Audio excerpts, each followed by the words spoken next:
I sometimes think about those awful Ninja Turtle movies from the mid-2010s. The ones with Megan Fox and Will Arnett and Johnny Knoxville? Really? The ones that weren't directed by Michael Bay or J.J. Abrams, even though you could be forgiven for thinking it was either or both. Where the character designs for the Turtles weren't flirting with the uncanny so much as they were drunkenly groping at the grotesque. Well. The ones where the amount of interspecies sexual innuendo involving April and Neil was enough to make regulars on the boards of DeviantArt blush. Oh, she's so hot I can feel my shell tightening. We can hear you. Is this enough now? Can I stop? I don't blame you if you purged the whole painful affair from your memory. MC Mikey. MC... And I doubt that I would remember them myself if it weren't for the fact that they caused me to have a very specific realization. I should explain that between the ages of 5 and 12, I was an absolute fanatic for the Turtles. The action figures and the Saturday morning cartoons were staples of my childhood, and when my parents initially refused to buy them for me, I tried making my own with paper, staples, and cotton balls. So with all this personal history, when I saw the initial trailers for the 2014 film, the grittier look and the, let's just say, less kid-friendly visual designs, my subconscious latched on to an idea of what this movie could be. It could be a love letter to the older fans of the IP, harkening back to the more grounded feel of the 90s movies, but drawing them into a more complicated and mature world with deeper conflicts and higher emotional stakes. There was something genuinely exciting about the possibilities of having these relics from my childhood meet me as an adult, a chance for something truly poignant. Of course, all of this was happening below the level of conscious thought, but it created a certain expectation. I assumed that the filmmakers must have been equally aware of the opportunity, and so I went into the theater with this desire to see something that would, yes, be engaging for younger audiences, but which would also acknowledge the older audience of people for whom this IP had been a significant part of their formative years. If this was a desire for fan service, it was fan service in the most literal and elevated sense. I just wanted something with a little gravitas. Of course, what I got instead was an overcooked pot roast of mindless action with a side of lens flares and brain rot. I left feeling that I, as an audience demographic, had been totally neglected. And I remember thinking that I probably ought to get used to this feeling. It might seem odd to begin a review of Deadpool and Wolverine by talking about a different movie franchise from nearly 10 years ago, but the connections are there. First of all, Deadpool was the only comic book series that I actively tried to collect when I was a child. And there is, hopefully, still a cardboard box somewhere with my copy of Deadpool #1, illustrated by, at the time, newcomer Ed McGuinness. It may seem like I'm trying to present myself as some big comic buff. I'm not. I grew up in a small town, and just about every comic book that I ever bought came from Walmart or the grocery store. It didn't take long before both of those places had stopped carrying the series, and I lost track of the Merc with a Mouth long before the more insane aspects of his character had been established. But I loved Ed's style and line work, and back when I did a lot of sketching, he was a big influence. So much so that it took me ages to learn how to draw something that didn't look totally roided out. And when the Deadpool test footage dropped in 2015, I fangirled to an absolutely embarrassing degree. Mostly because I was covertly proud of myself for knowing who this was ahead of the other Marvel casuals. Yes, I know, it was an unfortunate vibe, and I'm not proud of it. Ow, ow, ow, ow, damn! I say all of this simply to show that this character and I have some history, and so even after having been mostly disappointed by the first two films, I felt obligated to see the finale. My expectations were low. I hoped that at best I would be treated to a few laughs and the satisfaction of getting to see Reynolds and Jackman's chemistry. But instead, and to my immense surprise, I got more from this bizarre little flick than I have from any Marvel movie that I can recall, including Endgame and Infinity War. And somehow, the reasons for this have something to do with the feelings of being let down that I had after watching a failed 2014 reboot for the Ninja Turtles. This may take me some time to explain.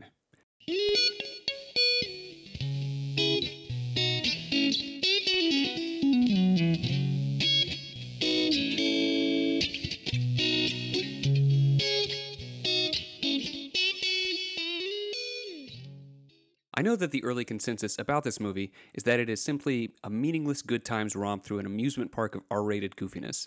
But this is a shallow reading. That stuff is fine, but I've grown mostly bored of it.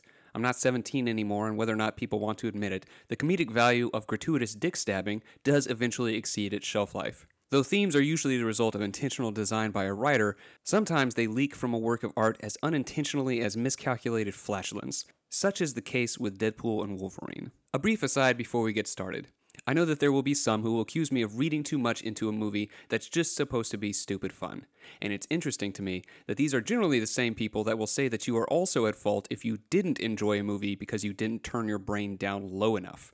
For them to launch the same criticism of someone actually appreciating a movie more because of its deeper meaning indicates to me that the real problem is simply with people who like to think. Make of that what you will. Whether it was by design or simply arises out of the nature of certain narrative elements, there is a rare depth hidden away behind the seemingly shallow meta jokes and one-liners, and despite the vast amounts of money and praise that the film has gotten, it has not yet been given its due. And that's what I'd like to attempt to accomplish here. The observation that movies in general and Marvel movies especially have become saturated with irony and self-awareness is so common today that even to point it out is to risk boring your audience. Yes, we all know what bathos is by now. We are all painfully aware of the fetish for subverting expectations, and Deadpool as a character exists on an even higher plane of ironic self-awareness than the one which we are accustomed to. Where other movies might tacitly make use of your expectations, Deadpool is the character who can speak to them explicitly, and it is in just this fashion that the movie begins, with Deadpool addressing the audience directly to alleviate their concerns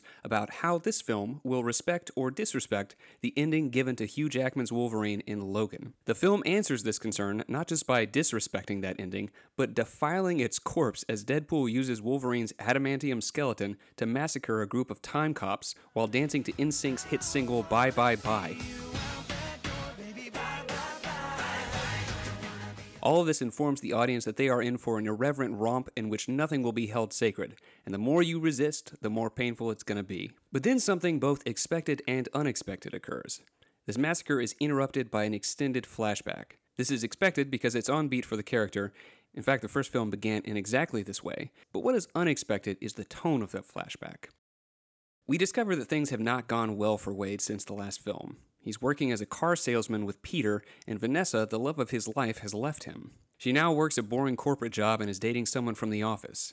I'm going to say it now, and I'm surely going to repeat it several more times before the end. What makes this movie work is the ways in which it is meta. Not in the cheap method of tapping on the fourth wall to amuse the audience with some reference, but in ways that are actually, dare I say it, a little thought-provoking. Deadpool's new situation is notable because of how it reminds us of all the other series in which previous victories have been undermined in order to give the reins to a new cast of characters. The Star Wars sequels gained a reputation for doing exactly this, and it is a reputation that continues to split the fanbase. Same thing here. Even after all of his previous adventures and triumphs, Wade's worse off than he's ever been. And it's a big change of pace from the Deadpool of previous films, who is a paid killer and constantly being begged to join the X-Men. Wade's no longer the cool guy. He's an incel with a lame normie job, and he doesn't matter. Of course, not mattering is sort of Deadpool's sine qua non, part and parcel of a character who is frequently wreaking havoc across the multiverse in ways that never seem to have much impact on the more popular or established storylines. #drive-by.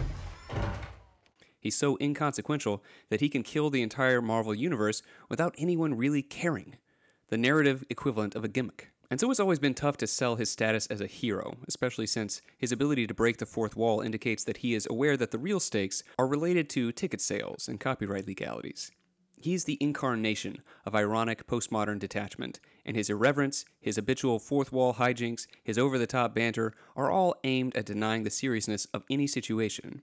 The struggle for each of his films is to find some way to have stakes when the main character is cynical, insane, effectively immortal, and aware that his life is a contrivance created for the entertainment of audiences. In this regard, those movies have mostly failed.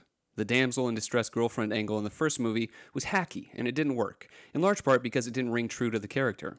It felt more like a concession to Ryan Reynolds' rom-com leading man status. You could just imagine some producer saying, "He's so hot right now, let's get his clothes off and have him make out with a hot girl. Hot people having sex is in right now." Get this up. All year? Deadpool is many things, but a sex icon is not one of them.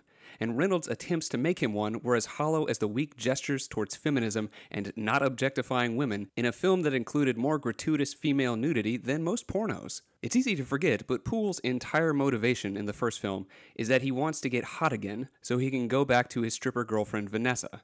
This is why he's hunting for Ajax, which in turn is what causes Ajax to target Vanessa. The flick ends with Wade failing to get his face back and returning to dating Vanessa anyway, thereby revealing that the entire conflict of the movie was unnecessary. And the thing that posed the greatest danger to Vanessa in this story was Wade's vanity and insecurity. But if we're being honest, once the novelty of Deadpool's bag of gimmicks has worn off, that movie doesn't hold up well in most regards. Stay mad, nerds! Did you remember that it starts with a non-cancerous, grown-ass man, Wade Wilson, threatening and humiliating a teenage boy, and also some random dude, so he can play cool guy savior to a random teenage girl before launching into that "I'm no hero" speech? Should've brought my rollerblades. Show these kids how it's done. Oh, and that's why we do it. I don't think we thought about this enough in 2016, but in 2024, when apparently every major internet personality is being called out for inappropriate dealings with minors, this reads pretty damn weird. How did he even get in contact with this girl? Does he hang out at this skate park? I find it tough to believe that she came down to Weasel's bar to put up a ticket. This is one of the most try-hard and inadvertently creepy examples of saving the cat that I have ever seen. The sequel was possibly even more insane, beginning with the death of Vanessa, after which Wade just wants to kill himself so he can join her in the afterlife. There's gotta be some way to die. I just need to die harder. Trademark Fox. But he can't, both because of his healing factor and because your heart's not in the right place. Wait, hold on. in order to get his heart right, he's got to play surrogate parent for this abused orphan before that kid avenges himself on a hacky 2016 political allegory. They will not replace us. All of this is so that Wade can, in the end, take a bullet for the kid and die, which is what he wants, only for Cable to, rather than returning to his wife and children, who he came to this timeline to save, use his last time charge to save Wade's life, which he doesn't want, but which ensures the possibility of more movies. You used the last of your fuel. What about your girl, your wife? No, my family's safe. Don't they live in a dystopian nightmare world with Apocalypse and Mr. Sinister? You don't think they might need you again? Then, in a mid-credit scene, Wade uses Cable's time machine watch to travel throughout the timeline to correct various mistakes, even though there should be no charges left, or else Cable could just, go back to his family, including rescuing Vanessa from the beginning of the film. Whenever the film is not doing its meta-ironic thing, which it does well, and which is its greatest charm, You should just cue the music. the only word fit to describe the characters in the plot is corny. How is a franchise around a character who does this kind of thing supposed to have stakes, especially when it's already failed twice? Well, as it turns out, the answer is by playing to Pool's strengths as a character. Deadpool has always been the character who could hold up a mirror to the audience. So let him hold that mirror, and let's take a look at ourselves. For Deadpool to want to matter makes little sense for him as a character, but it makes plenty of sense for us, because we kind of don't matter. If one takes a look at our pop culture landscape, the question of meaning and purpose seems to be on a large number of minds in recent years. Everything, Everywhere, All at Once, Rick and Morty, and the great bulk of other multiverse content have dedicated themselves to exploring modern nihilism. Sometimes this nihilism is presented cheerfully. I'm not important, and neither are you. So let's do whatever we want to do. Nothing matters, so let's at least have a good time. This might have some plausibility if it weren't for the fact that for a lot of people, feeling like their life means something is actually pretty important for having a good time. In a recent study of Gen Z and the influences on their levels of happiness, the most important factor named was a feeling that their lives had meaning or that they were involved in some kind of meaningful work. But about half of those questions said that they did not get this kind of satisfaction from the things that they were typically involved in. And this dissatisfaction only seemed to grow as the members of this cohort got older. Pew Research in 2021 showed that fewer people find any sense of meaning or purpose in their jobs, probably because more and more of those jobs, the ones that pay decently anyway, are what David Graeber has called bullshit jobs, such as the parasitic administrational bloat that is devouring so many fields. What's worse is that these jobs are where the bulk of the money in the economy is, so if you want to live comfortably, you're incentivized to pursue this kind of work. But no matter where you work, it's unlikely that you've avoided the sense that people do not care very much about you or each other. This can be observed in the general decline of niceness across society and the rise in entitlement and main character personalities. What was really surprising is that the same research found that fewer people derived a sense of purpose or meaning from their romantic relationships, and the biggest fall-off was among married couples. So no wonder people are finding it difficult to believe that their lives matter. We have shallow, unsatisfying relationships, we work bullshit jobs that leave us bored or tired or frustrated, and to make up for the ways in which our lives are not what we wish they were, we engage in compensatory consumption like binging entertainment products, social media, drugs and alcohol, and maybe all of those at the same time for the overachievers among us. Our lives are safer and more comfortable than they have been for most of recorded human history, and yet we are in the middle of a massive mental health crisis. The issue is obvious. We all want to matter, and more we're keenly aware that we don't. Neither are we part of any grand narrative because all of those have basically gone defunct, and the few which remain are so unsatisfying that they might as well not exist at all. Do you derive satisfaction from the thought that the purpose of not just your life, but your entire species, is simply to bring about the birth of AI, and after that we can all just be sloughed off like the husk of an insect after it molts? Does that make you feel good? After this realization that we probably don't matter and our lives are mostly meaningless, there are essentially two available options. The first is to honestly despair. But have you tried despair? It absolutely tanks your social credit score, or what the kids these days are calling aura. Honest despair is like putting depressed on your dating profile. Nobody is going to want to fuck with you. Laugh, and the world laughs with you. Weep, and you weep alone. The other, much more attractive option is to shroud oneself in irony. Life might be a joke, but at least you're in on that joke, and you show this by laughing at it. Laughter allows you to, for a few seconds, pretend that you are above it all, even when the it is your own meaningless life. This ironic posing that mocks itself in order to avoid its grief is the quintessential postmodern posture. And while Deadpool might not stand up to the likes of Hamlet or Odysseus in terms of literary merit, he is a pretty decent expression of our condition. Irony invests his every movement. His ability to dance to non-diegetic in-sync while slaughtering a cadre of impersonal cop types and defiling the remains of another beloved hero shows just how resistant he is to the impositions of meaning. For moments like this, it's actually critical that Deadpool doesn't matter. If Deadpool mattered, then the people he is killing would also matter, as would the corpse he is desecrating. And if that were the case, then what he is doing would be horrific. Our laughter is only possible because we are aware of how insignificant all of it is. This has always been Deadpool's charm. He is aware of his own insignificance. Deadpool is the character who is aware that he is a character. Crime's the disease. Meet the cure. Okay, not the cure, but more like a topical ointment that reduces swelling and itch. Hi, Tom. In a story that is a story in the modern sense. Something contrived by others and lived for the gratification of an audience. Something that ultimately doesn't matter. But deep down, I think everybody, even Deadpool, knows that all of this ironic posturing is just a cope. And if Deadpool shows us as we are, then Wolverine shows us how we got here. By always being the cool guy, by keeping our distance, and not getting too attached. But he's compelling because he has a motivation that is genuinely profound. He wants to be redeemed. Redemption is a powerful concept. It has immediate gravitas because even the act of desiring it requires a certain level of what can only be described as nobility. It requires self-knowledge and the ability to look honestly on one's failures, and it is one of the few remaining sources of genuine longing left to the human experience. Longing itself has been dying a slow death for decades in modern society. People often mistake longing for desire, but they are very different emotions. Desire is ephemeral, usually materialistic, and generally easy to satisfy. Longing is what comes when desires are submerged and sublimated into something higher. Whereas older societies were filled with repressions on desire, repressions which gave people experience of deep longings and ideals, our modern society functions along a different philosophy. Liberation of desire and the minimization of the link between desire's origin and its satisfaction. On top of that, our economy requires the continual creation of new artificial desires. This is the purpose of a massive segment of that economy, the advertising industry. There should be no shame, no taboo. The only sin is not to greet all things with blanket approval. But longing is what happens when desire is thwarted. And that space between desire and satisfaction is where every interesting thing about a person exists. This isn't to say that there aren't still representations of longing in media, but they are almost entirely geared towards young people.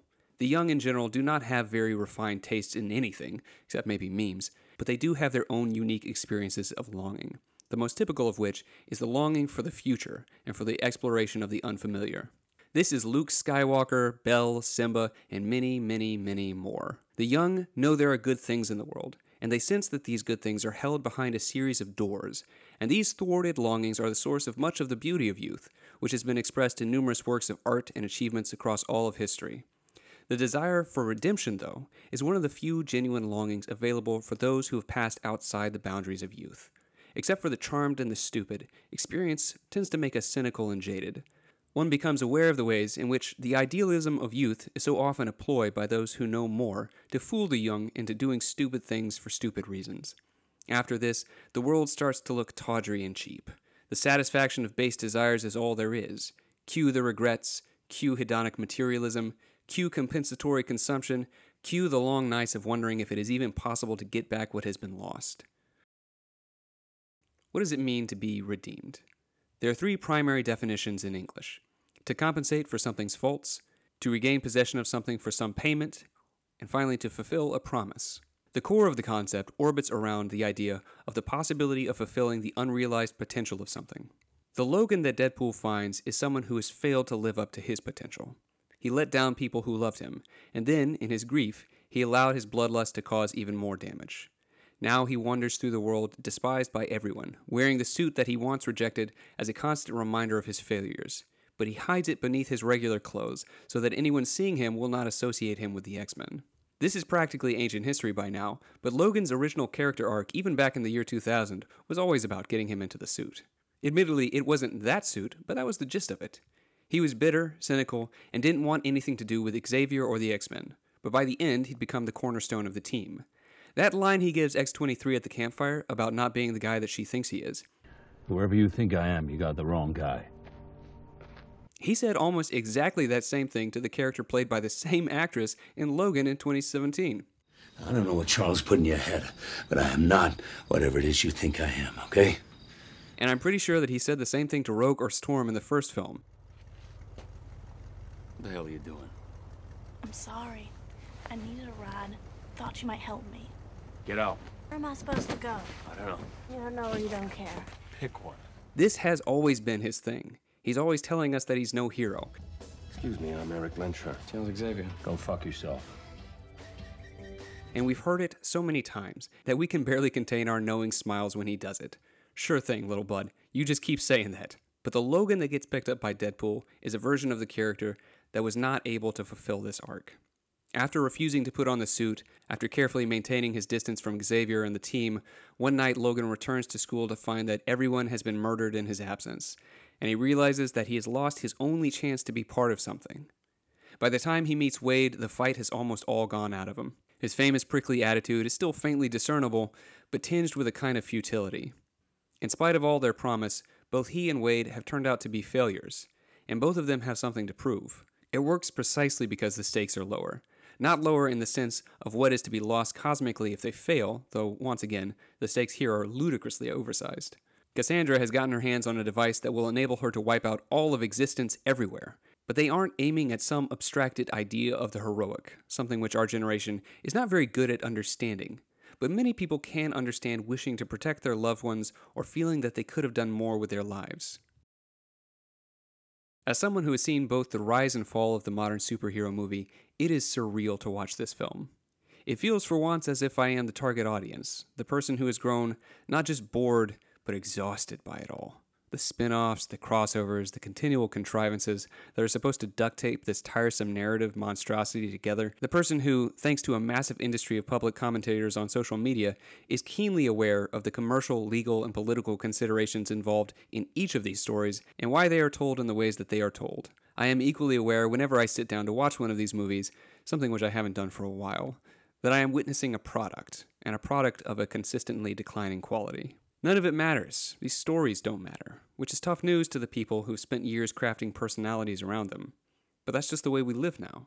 For decades, we have been encouraged to invest our passion and identities in the things we consume. Marvel, DC, Star Wars, Magic the Gathering, World of Warcraft, League of Legends, Taylor Swift, Ariana Grande. You are what you eat turns out to be at least as true for the mind as it was for the body, and probably much more so. But eventually, the disposability and hollowness of it all must become apparent to even the most committed fanboy. Everyone has to go through a dark night of the soul, where we realize that those souls are made up of mostly trash. This disposability is what we see when Deadpool and Wolverine make their way to the void. Here again, the movie uses diegetic elements to signify metatextual objects and events. The void is the repository for all the forgotten and abandoned storylines of the Fox cinematic universe. These characters were once full of excitement and promise, but after their moment in the sun, they wind up here in the junk heap, caught between the twin threats of Cassandra Nova and Alioth, the big cloud monster from Loki. Chris Evans reprises his role as Johnny Storm, and many of the original X-Men antagonists return, but there's also Jennifer Gardner, returning to her role as Elektra, and Wesley Snipes returns as Blade. I was a little disappointed here that there wasn't a reference to Ryan Reynolds having played a supporting role in the third Blade movie, but I very well could have just missed it. All of them have been yanked out of their actual stories and made to play a role in this meta-story about fictional characters dealing with their real-world disposability. That's the cynical reading, at least. But when I was watching, I didn't feel cynical. It felt nostalgic, endearing. There was a note of actual generosity in reviving these characters, knowing that it would surely have been cheaper to write it differently. And there was something touching about seeing all these forgotten characters given one final chance to ride off into the sunset. And somehow, the fact that this movie is self-aware about this makes it feel better, more honest. It has the look of that thing that is desired but also forbidden: sincerity. Deadpool's self-aware conceit ends up, paradoxically, being the perfect narrative device for taking a heartfelt look back at some 2 decades of superhero films. Reasonable minds may disagree, but I personally found this more charming than the kind of fan service given by Spider-Man No Way Home. It was as if the movie was knocking elbows with you, saying, God, do you remember when we tried to make Fantastic Four work? What a train wreck. Remember how we ruined Gambit? Oh yeah, sorry about that. We really thought it was very important that we make these people with magic powers more realistic. Yeah, I know, we were very confused. We're not hiding it anymore. We know we made some real shit, but thanks for coming to see our shit. It's hard to stay mad at somebody when they're admitting their sins. In the end, everybody gets to have their moment of redemption, with the team helping Logan and Wade get to Cassandra, but they're still unable to subdue her. After knocking out Poole, Cassandra attempts to appeal to Logan. She enters his mind and finds that his interiority is a vast line of graves for all the people he failed. He tells her that he can always hear their voices, and then she tells him that she can silence those voices, to which he says, I just want to be free. The subtext here is very interesting. In addition to representing the junk heap of Fox's failures, the Void is also a representation of a world of postmodern atomization, the extreme outcome of individualism and what Emile Durkheim called anomie. Atomization, as a social issue and as a theme in literature and media, has become increasingly salient in recent decades, as the decline of social cohesion has become a serious concern for modern societies. As many people have pointed out, social cohesion is typically a function of shared identity with a strong unifying ethnic narrative that gives that identity depth and nobility. But in The Void, there are no unifying stories, or ends that bind individuals to one another in a significant way. The characters have been removed from the worlds in which they were once deeply embedded. They are decontextualized individuals, bound by nothing but the crude impositions of power, aka Cassandra Nova, the supreme power in the Void. These stories are what provide people with a sense of purpose both individually and collectively, the absence of which leads people to feel that their lives are meaningless and to despair. And what Cassandra offers Logan is effectively therapy. Historically, therapy has often served the purpose of liberating people from negative feelings of guilt and shame, usually associated with religious traditions. But today, the task of therapy in modern societies is usually to reconcile people to the less pleasant aspects of that society, typically by teaching them tricks and ways of hacking their emotional responses or by slinging pharmaceuticals at them. Without these things, those people might find the modern world unbearable. And if she were a regular therapist, Cassandra would be telling Logan about how he needs to learn to forgive and accept himself, or teaching him various positive affirmations, or maybe just filling him up with SSRIs. Luckily for all of us, when you're a psychic god, you can just go to the source and erase the pain. It's worth pointing out that, in reality, Logan didn't do anything that isn't perfectly in line with our contemporary sensibilities. So he didn't want to drink the Kool-Aid and become an X-Man. This is the stupidest thing I've ever heard. So what? That's every person's right, to decide for themselves whether they want to commit themselves to some group or another. To pressure free individuals into making commitments against their will is manipulative or, at worst, some species of abuse. We live under a consent-based moral paradigm, and under that paradigm, Logan did nothing wrong. All that matters is authentic choice. Be true to yourself. This is the first and most important commandment, and it can be seen in previous films in this franchise. In X-Men Last Stand, Logan himself encourages Rogue to leave the school if that's what her true desire is. Look, if you want to go, then go. Just be sure it's what you want. Shouldn't you be telling me to stay? To go upstairs and unpack? I'm not your father. I'm your friend. Leave or stay, it doesn't matter as long as it's truly what you want. Choices themselves are not to be judged. To judge them would be to acknowledge some moral imperative over and above the free choice of the individual. And since we can't agree about those moral imperatives, we pretend they don't exist. But regret is the price paid for this denial. Obviously, it would be cold comfort to this Logan to tell him that the choices he made, which resulted in the deaths of his friends, were within his rights, that he did nothing wrong. To the contrary, Logan is firmly convinced of his guilt. He made a choice, and he sees now that the choice was wrong. He wears his suit as a constant reminder of it, and this is actually the most interesting thing about him, at least when we first meet him. He has the dignity to be ashamed of himself. He may say that he just wants to be free, but that's just a lie to bait Cassandra into his trap. Freedom is not the goal. Truth is. And as Kierkegaard says, the truth is a snare. You cannot have it without being caught. Logan rejects Cassandra's offer of mental health, choosing instead something better. Action. Using Juggernaut's helmet to dampen her abilities, the two convince her to help them by showing her mercy. Cassandra then produces a sling ring and makes them a portal to return to Poole's timeline. I know a lot of people will get upset by this obvious contrivance, but I think these objections are misplaced. Everything this movie does encourages us to think of it as a metafiction, one that is more about the reality that sits above it than the plot details themselves. This might even be an intentional joke about how many problems sling rings have created for their multiverse storylines. Once again, I read this with a wink and a nod on the part of the writers. One might point out the obvious plot hole that if Doctor Strange could simply use this to get out of the void, then how would Cassandra have ever gotten a chance to kill him? But this is hardly a new issue. Previous films have been chock full of shenanigans with these things. And so it's like the writers were saying, yes, these stupid rings are absolutely plot-breaking. We probably should have thought harder about it when we introduced them, because they've been nothing but a pain in the ass. So for all the times when they could have provided the obvious solution and didn't, here's one time when they can be used to their full extent. They return planning to stop Paradox from using the Time Ripper. Yes, I know it's a silly name, but Cassandra follows them back. She quickly incapacitates both of our heroes and sets off with Paradox with the intent of erasing timelines until all that remains is the void. To keep Wade and Logan from interfering with her plans, she's enlisted the help of the Deadpool Corps, essentially a collection of all the Deadpool incarnations from across the multiverse. The final battle for Deadpool, who began this adventure wanting to matter, ends up being against an army of his possible selves. And there's something so beautiful about this. Narcissism is arguably the greatest threat to our ability to form meaningful attachments and commitments, to our ability to matter to anyone. To embrace our authentic selves, we have to let go of our vanity, and also of all the different options for ourselves that we can imagine. For many people, especially those who are unusually gifted or have special talents, the knowledge of one's possibilities can be a curse. Being aware of all the things that you could become can lead to an unwillingness to choose any of them for fear of making the wrong choice, ultimately resulting in a failure to become anything. After making it to the Time Ripper, it is such a silly name, they are told by Paradox that in order to stop the machine, their only chance is to go into the basement where the twin wells of matter and antimatter are feeding into the machine. By creating a circuit between the two, they can stop Cassandra, but Paradox warns them, whoever does this will be completely destroyed. There will be no coming back.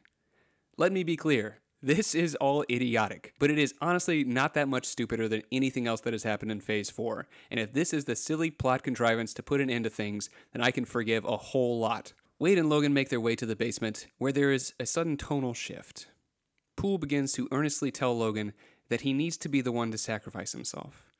You didn't ask for any of this, he says, acknowledging that he tricked Logan, with the promise that he might be able to change his own past. But Logan turns it around. You didn't lie, he says. You made an educated wish, repeating the words that had previously been the cause of an extended bout of bloodletting between these two. And he shows Wade the picture of Wade's friends and tells him that he still has a world to return to, whereas Logan has nothing, so he should be the one to make the sacrifice. This is one of my few misgivings with the film. The idea that it is the man who has nothing who is willing to sacrifice himself for the nothing that he has. I don't think this is very true.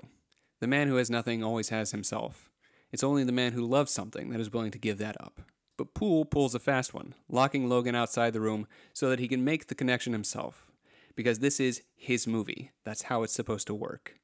But the gap between the two reservoirs is too large, and he can't close the circuit. Again, the specter of failure raises its head. Of course, intellectually, we know that this isn't remotely possible, but the point is that in that moment I was so immersed that it didn't even occur to me that Logan is trying to break down thick metal doors with his shoulder rather than, slicing his way through it with the claws that he has, which are made of the sharpest stuff in the world.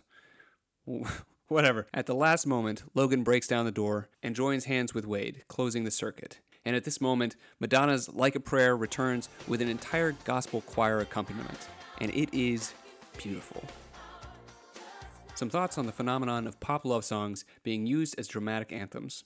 I'm sure there have been other examples, but I first became aware of this trend while watching Free Guy, another film about a character wanting his life to matter, and another film starring Ryan Reynolds.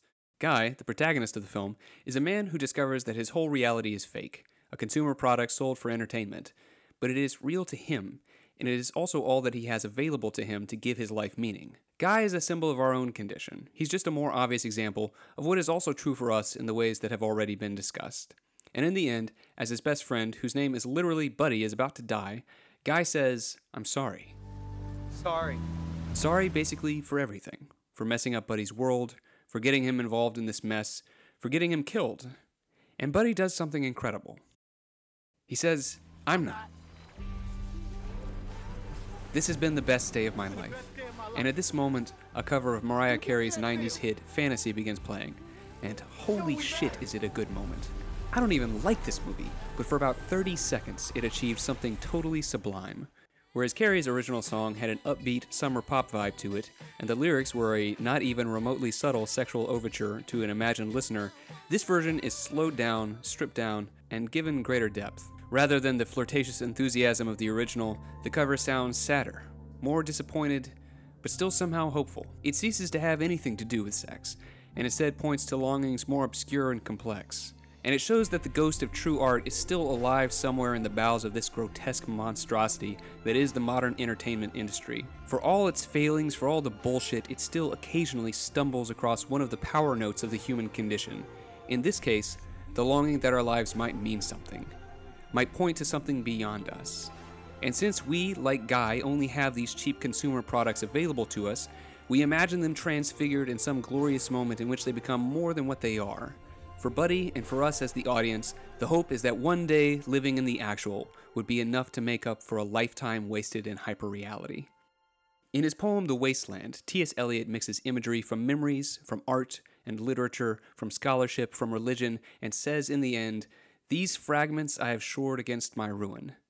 And the ruin that he's speaking of is the collapse of meaning that he witnessed in the 20th century, a collapse which we live in the aftermath of, and his poem is an expression of despair but also of defiant hope, a belief that these fragments might be enough to save him from the hell of nihilism, where nothing matters. Eliot was a prodigy, a man of incomprehensible learning, and a product of a different age. He drew his fragments from that immense storehouse of knowledge. Where he had his learning, we have these forgotten relics of entertainment that once meant something to us, and which we hold on to like charms that have been imbued with the magic of our having lived with them and through them. And our love for these trivial nothings ends up being a love for our own lives, and the hope that they might mean something, that they might have mattered. Nietzsche theorized that the last man at the end of history would be a soulless husk who only cared about his trivial pleasures, the perfect consumer. But what he didn't count on was the possibility that the last man would be haunted by the ghost of meaning and the desire for redemption. Logan and Wade close the circuit, causing the machine to backfire on Cassandra. But she pushes back, and it becomes apparent that this will be a contest of wills. They're going to need to withstand incredible pain in order to overcome her. It might seem absurd, but symbolically, the scene is about two men pushing back the tide of nihilism, represented by Cassandra and the Void, with their willingness to sacrifice themselves. And that's not just meaningful. It is, today, a radical idea. In the midst of the torment, time slows down, and both men flash back to previous moments in their lives. Wade remembers Vanessa, the only thing that has ever meant anything to him, imagining a world in which she is absent, and how empty that world would be. How ridiculous Paradox's offer had been in imagining that Wade would ever choose to exist in a world without her. And Wolverine reflects on his failures to live up to the example of other Logans, failures which he is now able to atone for. And we see a scene that was not previously shown to us, apparently from sometime around the fight with Cassandra, in which Logan says that for the first time, he's proud to wear the suit. It means I'm an X-Man. I am the X-Man. They ask you how you are, you just have to say that you're fine. Hugh Jackman's I am the X-Men echoes Robert Downey Jr.'s I am Iron Man moment, but it works better for Wolverine. Downey's tenure as Iron Man was a charmed one, with basically no major flops. When the weakest link in your chain is Iron Man 3, count yourself among the favored few of all cinematic history. By contrast, Jackman's time as Wolverine was perhaps mostly flops. And yet, even through a tenure marked by some abysmal failures, Hugh managed to craft a character who was universally beloved and even impacted the entire superhero genre with his physical transformation. For better or worse, it was not Robert Downey Jr. or Tobey Maguire or Chris Evans who is the true poster child for the comic superhero revival that is now coming to a close. It was Hugh Jackman. It was Logan. And while the 2017 film was written as a send-off for the character, I never felt that it did a great job of this. I know that it's an unpopular take and I'll have to dig into it in some other time, but the gist is that the tone was not quite right. It's too bleak, too defeated. It also wasn't the same timeline as the earlier films, as demonstrated by the fact that Xavier is still alive in this film after having been disintegrated by Phoenix in The Last Stand. By contrast, this film allows Wolverine to go out on his shield, not as a diminished and despairing old man, but as we best remember him.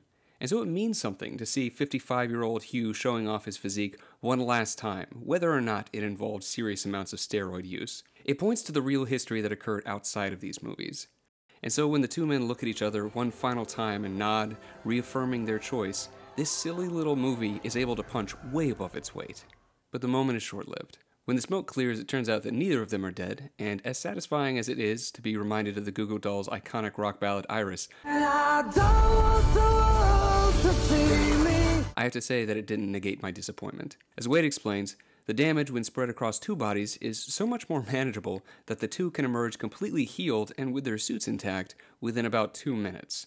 It's very silly. Paradox gets his just desserts from the head of the TVA, and the film ends with Wade right back where we found him, in his apartment with his loved ones, but this time joined by Logan and X-23. And he, Wade, turns to Vanessa and tells her, "Even if you don't want me, I did it for you." She takes his hand but says nothing. And the movie fades out as the camera pans to a table with both of our heroes' masks and Wade's voiceover informing us that sometimes the people we save us right back. The vibe, while friendly and predictable, is totally wrong. It's wrong in large part because it ignores that Wade was, minus having a girlfriend, already part of this little community at the beginning. But he still felt meaningless. As with the hero's journey, the epilogue places us back where we started, but there is something about it this time that is manifestly unsatisfying. As is the film's stale final message that you just need to have friends. You just need to matter to the people around you. This is because that wasn't what the movie was actually about, and it isn't what heroes do. The heroic peaks have been smoothed down to the kind of lame life advice that's available to anyone, and the heroic sacrifice that was made has been undermined by the survival of the two heroes and the audience's awareness that this is in large part because they have to come back for more movies. Wolverine, after having done all of this for a chance to go back and save the people that he failed in the past, is told there's nothing to fix by the TVA lady, and then he simply stops caring. His next spoken line is about food. The culmination of all this raw emotion and sacrifice is the realization that it was all just an amusement park ride. Obviously, at the end of every story, the listener knows that nothing in the world has changed, but the goal for the storyteller is that the story might change the listener. In this case, the only message for the listener is that they should be satisfied with their lives as they are. This return to the mundane is always there in the background of every heroic tale. In some sense, the role of the hero is to make normal, unchallenging life possible for the non-heroes, but even when he has accomplished this, and he seems to have gone back to being just one of the normies, the hero is never a normie. Every normie has the potential to be a hero, but he can only accomplish this by raising his spiritual temperature and becoming aware and sensitive to things outside of the mundane world, which is characterized by petty self-interest, the pursuit of comfort, and acquisitiveness. It is only by acquiring this awareness that he is able to do what the regular man cannot do, put something above his own life and become heroic. And even when he has returned things to how they should be and has put up the suit, he retains that knowledge, and this sometimes makes it impossible for him to remain in the world of the mundane. In the poem Ulysses, Tennyson imagines an epilogue for the Greek hero Odysseus, who, after leading his countrymen to victory against Troy, then struggled for 20 years to return home. But after having returned and reclaimed his household, he finds himself dissatisfied with normal life, and he chooses to take to the sea once again in search of new adventures. The poem ends with the iconic lines, "Come, friends, 'tis not too late to seek a newer world." Whether it is the call to adventure, or to battle, or to romance, or to religion, what is undisputed is that the hero is the one who hears a call coming from outside of the world of the ordinary. I think what I am trying to express through all of this is just the emptiness of nerd shit. For the majority of my life, I have been a nerd, and I have loved nerd shit way before nerd shit meant big money and was more or less cool, if you count cool as just being the novel moment of what later becomes normal. And in fact, I think that my generation was the first of its kind in its relationship to nerd culture. Of course, there were comics before us, and Saturday morning cartoons, and toys and collectibles, but they were more or less acknowledged by everyone to be kid stuff. Grown men who collected comic books and played video games, just as they had when they were kids, would have been almost unthinkable 50 years ago. but the culture industry now makes cradle-to-the-grave fandom a real possibility, but that doesn't mean that it's satisfying. The triumph of Deadpool and Wolverine is that it is able to speak to our deepest longings, but its failure is that it ultimately doesn't know what to do with them. Though, God bless them, they try. Smarter people than me have observed that pop culture fandoms today operate as a kind of surrogate for religion. When one hears stories about crew members crying because they saw a couple of men in comic book costumes, or witnesses the ferocity with which various standums of pop music battle each other online, it's hard to deny the truth of this. In the world of digital atomization and declining social capital, where friendships and even familial bonds are always getting thinner or disappearing altogether, these hobbies form the basis of the only communities that many people really know, even if they only experience those communities digitally. So it's bad news that these things can never satisfy us because their entire raison d'etre is to always produce new stories and new experiences and new ticket sales that will always be aimed at a younger crowd with less complex desires, which means, once again, that none of it can matter. Disappointment becomes the norm. The more often we return to the well, the more aware we are that we always come away thirsty. And I'm sure that to this, some will say, of course, what did you expect? An answer which is as dismissive as it is simplistic. Obviously, people expect something, and they'll look for it in the places that are available. When I watched the Ninja Turtles movie in 2014, I felt neglected because I wanted it to matter. And yeah, I know it was just a stupid show that was made to sell toys, but I bought those toys, and I spent years of my life playing with them in the woods beside the house where I grew up. And my friends and I played Teenage Mutant Ninja Make-Believe on the playgrounds of my elementary school, and somehow I came to love these characters, stupid as they were. And I just wanted to see something made by somebody who loved them at least as much as I had. No matter how humble the beginnings, in the end, we tell stories to help us make sense of our own lives. And the kinds of stories that we tell can give us a clue as to what we feel is missing. As far as reviews go, I'll admit this one is a mess. But this movie caused me to experience some complex emotions, and I just wanted to try to explain how that happened. If you got something out of it, please like and share, and maybe even think about subscribing. And if you didn't, well man, that sucks. Sorry about that, but thanks for watching. Anyway, till next time. Take care of yourself out there.